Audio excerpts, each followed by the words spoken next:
Connaissez-vous l'histoire de Daoud Ibrahim?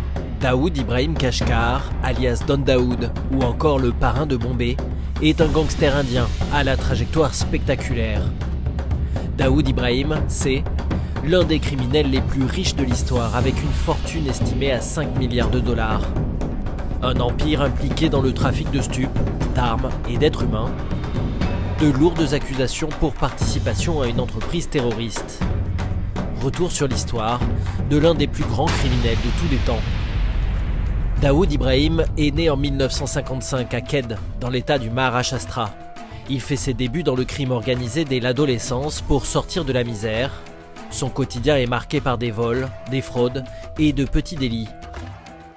Encore mineur, il rejoint le gang de Bachchu Dada. À seulement 19 ans, il réalise son premier gros coup, un braquage qui lui rapporte 200 000 dollars. Ambitieux et rusé, il n'a qu'un objectif, se hisser à la tête des réseaux criminels de Bombay. Avec son frère Shabir, il crée son propre gang à la fin des années 70. En 1981, les deux frères sont en conflit avec leur ancien gang. Shabir est tué dans une embuscade. Daoud arrive à prendre la fuite et devient le seul maître du gang, qui devient la D Company. Dans les années qui suivent, Daoud fait tuer tous les assassins de son frère. Pour les autorités indiennes, il devient une cible prioritaire. Recherché, il part s'installer à Dubaï en 1986 et continue à gérer son business avec l'aide de ses lieutenants restés en Inde. Il habite une somptueuse villa, la Maison Blanche. Son terrain de jeu, la contrebande d'or, les investissements immobiliers et le trafic de drogue. Désormais, son territoire s'étend sur l'ensemble du Moyen-Orient. La D Company devient de plus en plus puissante. Au début des années 90, elle compte plus de 5000 membres et ses revenus annuels sont de plusieurs dizaines de millions de dollars. En 1993, lors de violents affrontements en Inde entre musulmans et hindous, Daoud entre dans la bataille. Il souhaite venger le massacre de musulmans par des extrémistes hindous et organise des attentats à Bombay qui font plus de 250 morts. Rusé, il profite aussi de ce climat de terreur en développant son trafic d'armes. Le gouvernement américain et Interpol le désignent comme terroriste.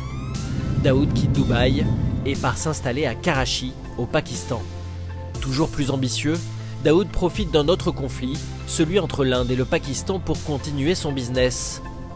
Grâce à deux trafiquants de drogue, Yusuf Godwarla et Taufik Jallianwala, il entre en contact avec les services de renseignement pakistanais. Il obtient une protection qui lui permet d'acheminer de la drogue en Inde par voie maritime. Désormais, plus rien ne l'arrête. Malgré les poursuites internationales, il mène la grande vie, retourne à Dubaï et organise des fêtes exceptionnelles où se côtoient les stars internationales. Trafic d'armes, de drogue, de pierres précieuses, ses contacts lui permettent de s'infiltrer dans toutes les sphères de la société indienne. Il blanchit ses gains dans des casinos grâce à des sociétés écrans et gagne des centaines de millions de dollars. En 2001, il aurait rencontré Oussama Ben Laden en Afghanistan. Aidé par les services secrets pakistanais, il sortirait des tonnes d'opium, d'héroïne et de cannabis vers le marché européen. Daoud Ibrahim devient une légende dans le milieu criminel indien. On lui prête même d'avoir trafiqué du matériel militaire sensible et participé au projet de bombes nucléaires pakistanais. Mais Daoud ne s'en tient pas là. Il est accusé en 2008 d'avoir participé aux nouveaux attentats qui frappent la ville de Bombay. Il aurait financé l'entraînement et l'armement des terroristes. Ses contacts au sein des douanes indiennes auraient permis l'acheminement des armes. En réaction, le gouvernement indien offre une prime de 25 millions de dollars en échange de sa capture, mais l'homme reste introuvable et échapperait à tous ses poursuivants. Daoud Ibrahim est toujours en liberté. Il utiliserait une vingtaine de passeports de différents pays pour voyager librement entre l'Inde, le Pakistan, Dubaï ou la République dominicaine.